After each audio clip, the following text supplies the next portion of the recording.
Docteur David Balanganay, c'est ce médecin congolais qui a décidé de taper sa patiente et cette nouvelle est en train d'enflammer la toile. Et ça fait en sorte que la justice puisse être saisie. Et aujourd'hui, ce médecin est en train de palabrer devant la justice. Personnellement, je me suis décidé de ne pas vraiment faire de publication, de ne pas me prononcer par rapport à cette situation.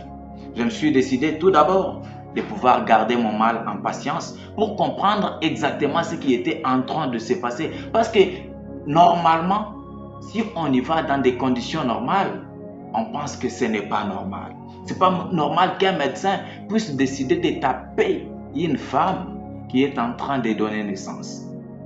Parce que là, on risque de dire que c'est quelqu'un de très cruel. Je ne pouvais pas faire cette conclusion aussi longtemps que je ne m'étais pas d'abord imprégné vraiment dans la situation. C'est pourquoi j'ai attendu. Il y a eu un procès qui est d'ailleurs en train de se poursuivre. J'ai suivi le médecin. J'ai fini par comprendre qu'il y avait des motivations. Il y avait des choses qui avaient enfin poussé ce médecin à agir ainsi. Pour une petite histoire, vous comprenez avec moi que cette dame était transférée, donc était dans un autre centre de santé, là où on avait compris qu'elle ne voulait pas collaborer. Et ça tournait mal. Les gens de là ont décidé de la transférer, voilà, à l'hôpital général de référence de Kinkole, où le médecin dénommé David Balanganay travaille. Et lorsque la dame est arrivée, elle a été reçue par d'autres médecins. Il y avait des médecins, il y avait des sages-femmes, des infirmiers et tout. Mais après l'accouchement, on a fini par comprendre que la femme ne voulait pas exactement collaborer parce que normalement, on devait passer à la suture. Et la femme ne voulait pas collaborer tellement qu'il n'y avait pas d'anesthésie. Ils ont essayé plusieurs fois, maintes fois, en tout cas, elle n'a pas accepté. Et on a fait appel à Dr David. Lorsqu'il est arrivé en tant que médecin senior, il s'est décidé de passer à l'action. Il a d'abord collaboré avec la dame. Il lui a fait comprendre, en tout cas, le bien fondé de cette opération. Il lui a fait vraiment comprendre l'importance de ce qu'il devait lui faire. C'était pour sauver sa vie et non pour la détruire. La femme a compris et lui a dit, docteur, toi tu peux faire ce travail. Et pendant que le médecin a commencé à travailler, la dame a commencé à présenter vraiment de refus par rapport à certaines opérations. Elle a commencé à contraindre le médecin selon ses dires. Il a essayé de la convaincre. Il a essayé vraiment de collaborer avec elle. Et tout ça, c'était en vain. Et le temps ne faisait que passer pendant qu'il y avait l'hémorragie. Il y avait le risque que cette femme puisse perdre sa vie. Et là, le médecin ne pouvait pas regarder cette situation aussi passer comme ça, regarder une personne mourir alors qu'elle est en train de parler, alors qu'il y a vraiment la possibilité de la sauver. C'est là qu'il s'est décidé, après avoir appelé sa grand-mère, après lui avoir présenté la situation, c'est là qu'il a décidé enfin de grimacer, de vraiment passer par la contrainte morale et aussi physique jusqu'à taper sur cette dame afin qu'elle puisse avoir peur et qu'elle puisse se décider enfin de monter sur la table pour que l'on termine l'opération. Tout ça dans l'objectif de pouvoir sauver sa vie. En faisant cela, il a eu le réflexe de dire dans la salle afin que l'on puisse filmer la scène. Oui, il a autorisé que l'on puisse filmer. Pas pour détruire, mais tout justement pour garder ça comme preuve au cas où ça arrivait peut-être à tourner mal, parce que ça allait tourner mal contre lui. Et là, il allait montrer cette vidéo comme la preuve, et ça allait peut-être lui sauver. C'était dans cette optique-là, selon ses dires. Et là, lorsqu'il a dit à l'assistance de filmer la scène, c'était pas avec son téléphone, selon ses dires. Il y a eu une stagiaire qui a commencé à filmer. Et comme tout s'est bien passé, à la fin, tout le monde était vraiment content parce que ça s'est très bien passé. Et la dame a été sauvée et aussi son enfant. Le médecin n'a pas eu le réflexe de rechercher la vidéo. On ne lui a même pas remis cette vidéo-là. Et lui non plus n'a pas demandé ça parce qu'il n'y avait pas de problème.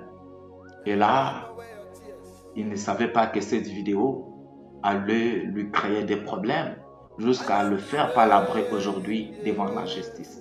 La stagiaire a décidé de pouvoir publier cette vidéo et ça a enflammé vraiment la toile. On a tagué des autorités. En tout cas, il y a eu une réactivité incroyable. Il y a une vitesse de réponse incroyable.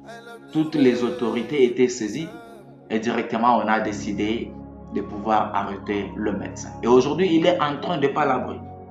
Personnellement, je ne suis pas là pour encourager le médecin dans la brutalité.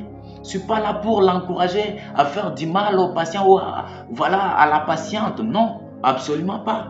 Mais il faut chercher à comprendre certaines situations. Il ne faut plus seulement parler droit sans pour autant comprendre exactement la nécessité. Parce qu'on lui a même posé la question par le juge pour qu'il puisse expliquer ce que dit le serment d'Hippocrate. Et qu'est-ce que le médecin a dit? Dans ce serment, on dit « La santé de mon patient est mon premier devoir ». Et lorsqu'il a tabassé cette dame, lorsqu'il a décidé de passer par la contrainte physique, c'était pour obtenir la santé de cette patiente qui était pour lui son premier devoir.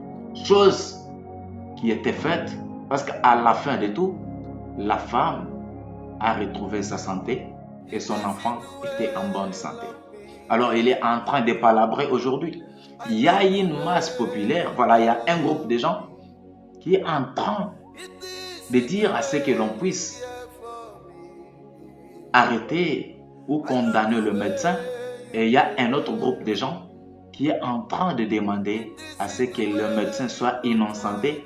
Et d'ailleurs, qui demande à ce qu'il puisse avoir une promotion. Parce que pour eux, c'est un héros. C'est quelqu'un qui a sauvé 2 vies. Parce que pour d'autres médecins, cette dame allait mourir avec son fils. Ou avec son enfant. Mais lui s'est décidé de prendre le risque. De travailler quelles que soient les conditions. Et enfin, il a réussi à aider cette femme. Et aujourd'hui, il est en train de souffrir par son bon cœur. Il est en train de souffrir. Alors, très chers amis, cette histoire fait couler de l'encre aujourd'hui. Derrière cette histoire, il se cache plusieurs leçons de vie que j'aimerais partager avec vous. La première chose que moi j'ai compris, c'est que il y a des causes, il y a des gens qui sont à la base de tout ce qu'on est en train de vivre aujourd'hui. C'est vrai qu'on a annoncé la couverture santé universelle.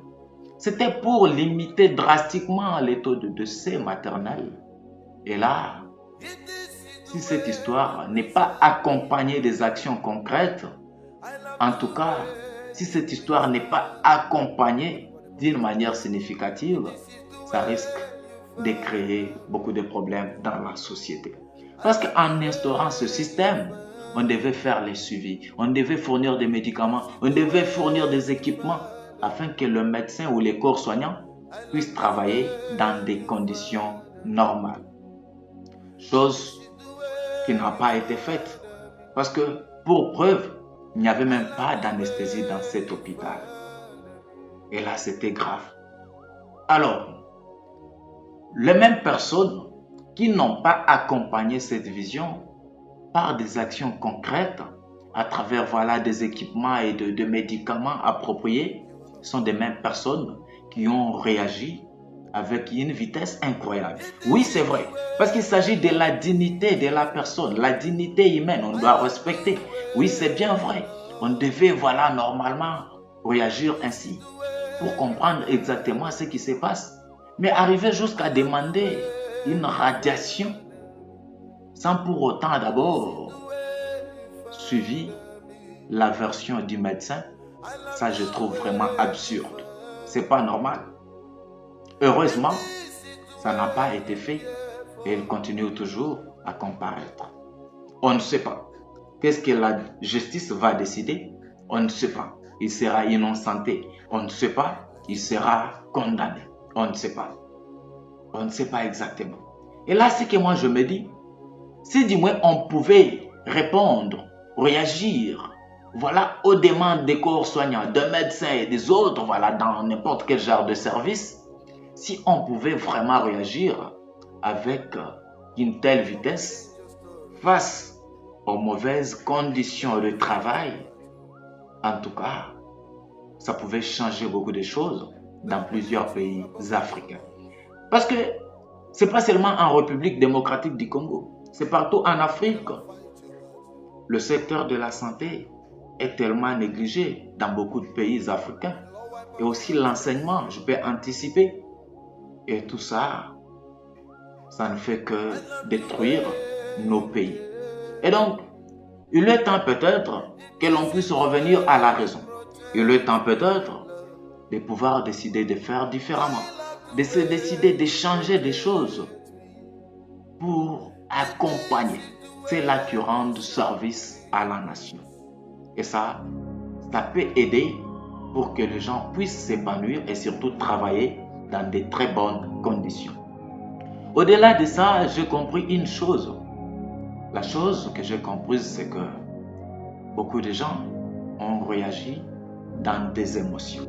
Et dans la vie, lorsque tu laisses les émotions prendre le dessus sur ta vie, tu risques de faire n'importe quoi, tu risques de prendre n'importe quel genre de décision et au final, tu risques de commencer à le regretter plus tard. La première chose qu'on devait faire, c'était d'abord de garder, en tout cas, le mal en patience. Il ne faut pas réagir parce que les gens réagissent. Il ne faut plus réagir parce qu'on a parlé de quelque chose. Il ne faut plus critiquer, injurier, jusqu'à demander des sanctions, aussi longtemps que vous n'avez pas encore cherché à comprendre ce qui s'était déroulé exactement. Parce qu'on doit avoir une pensée critique. On doit étudier le pour et le contre. On doit se pencher des deux côtés, essayer de comprendre. Essayer vraiment de s'imprégner, voilà, des deux côtés pour comprendre. Pour comprendre exactement quelles ont été les motivations en fait. Et ça allait nous éviter beaucoup de problèmes, beaucoup de débats inutiles sur les réseaux sociaux. Lorsque vous agissez dans des émotions, vous risquez de commettre des bêtises. Vous risquez de faire n'importe quoi. Et ça, vous allez le regretter plus tard. Face à n'importe quelle situation dans la vie, apprenez à être toujours calme, à observer d'abord, à analyser profondément et surtout à comprendre ce qui se déroule afin de pouvoir prendre la décision finale. Et c'est ça le secret. C'est ce que vous devez savoir et ce que vous devez mettre en pratique. Au-delà de ça, il y a une autre chose que j'ai comprise par rapport à cette situation. La chose, c'est que on a comme impression qu'aujourd'hui, le buzz peut prendre le dessus sur la réalité ou soit sur les choses qui sont importantes en fait. Il suffit juste que quelque chose puisse faire du buzz et là, ça va toucher tous les coins du monde. Ça va toucher les autorités. Ils vont s'imprégner de la situation. Ils vont se décider de prendre des décisions. Ils vont se décider de réagir. Pas seulement dans le cas de la dignité humaine. On ne parle pas de ça. Il y a eu plusieurs choses qui se sont déroulées, pas seulement au Congo, mais dans beaucoup de pays. Et là, on comprend que c'est le buzz, tout justement. Pendant qu'il y a des jeunes qui présentent des projets innovateurs, pendant qu'il y a des jeunes qui ont des idées qui peuvent aider, contribuer au développement de l'Afrique, ces jeunes-là sont en train de souffrir. Ils ne sont pas soutenus, ils ne sont pas accompagnés. Et pendant ce temps-là, il y a des gens qui font du n'importe quoi, qui s'exposent sur les réseaux sociaux, qui font de bêtises. Il suffit juste que ça puisse faire du buzz et directement, on va les soutenir. Vous allez trouver des gens qui sont en train de danser comme des masques, qui font de n'importe quoi, parce que ça fait du buzz. Et là, on est en train de les soutenir. Attention, on doit être souple. On est en train de partir où? On doit se poser de bonnes questions. Est-ce que c'est pour, en tout cas, développer notre continent ou c'est pour détruire notre continent? Par rapport à la situation de la dame, je compatis avec elle. Elle ne mérite pas la brutalité, c'est normal. Mais on doit aussi comprendre que c'était pour son bien quelque part. C'était pour son bien. Pourquoi? Je peux donner un petit exemple. Imaginons que toi qui es en train de me suivre, ton fils est quelque part dans une maison. C'est ta propre maison. Toi, tu n'es pas là. Et ta maison prend feu. Pendant que ton fils est enfermé dedans, il était endormi. Alors moi, je viens. Je viens personnellement. Je trouve que la maison est fermée. Il n'y a pas moyen d'ouvrir par la grande porte. Il n'y a pas en tout cas moyen. Mais je trouve que ton fils, il est à l'intérieur. Et la maison est en train de prendre feu. Je me décide de pouvoir casser ta fenêtre afin de pouvoir sauver ton fils. Je le sauve. Je le sors de cette situation. Ton fils est sauvé et la maison a pris feu. Elle s'est transformée en cendre. Et toi, lorsque tu vas venir, dis-moi, tu vas me condamner, tu vas me traduire en justice, ou tu vas me traiter comme un héros qui a sauvé ton enfant? Est-ce que tu vas me poursuivre parce que j'ai cassé ta fenêtre pour sauver ton enfant? Je ne pense pas. Et c'est exactement ce qui s'est passé. La méthode n'a pas été bonne, oui, on accepte. Mais la finalité, l'intention, c'était de faire mal. Je pense que c'est sur ça d'ailleurs que les juges vont se baser. Parce qu'avant de condamner l'acte, avant de condamner le fait, on doit d'abord chercher à comprendre l'intention. Quelle a été la motivation? C'est ce qui se passe dans ces domaines-là ou dans cette matière-là. Alors, c'est tout pour cette vidéo. Dites-moi en commentaire, qu'est-ce que vous pensez vraiment de cette histoire qui est en train vraiment d'enflammer la toile aujourd'hui? Vous êtes de quel côté? Du côté du médecin ou soit vous êtes du côté du ministère public qui demande à ce que le médecin soit condamné? Et pour vous, si vous êtes neutre, quelle est la leçon de vie que vous tirez de cette situation? Qu'est-ce que vous pouvez donner comme conseil aux médecins et aussi aux gens qui partent pour demander les soins médicaux? J'ai hâte de vous lire en commentaire. On va essayer un peu d'échanger pour voir dans quelle mesure on peut préparer une autre vidéo qui va nous aider tous ensemble à nous améliorer d'une manière responsable. C'est tout pour cette vidéo. Comme toujours, c'était Télésport. Croyez en vous, posez des actions, car ce sont ces actions-là qui vont vous mener à la réussite.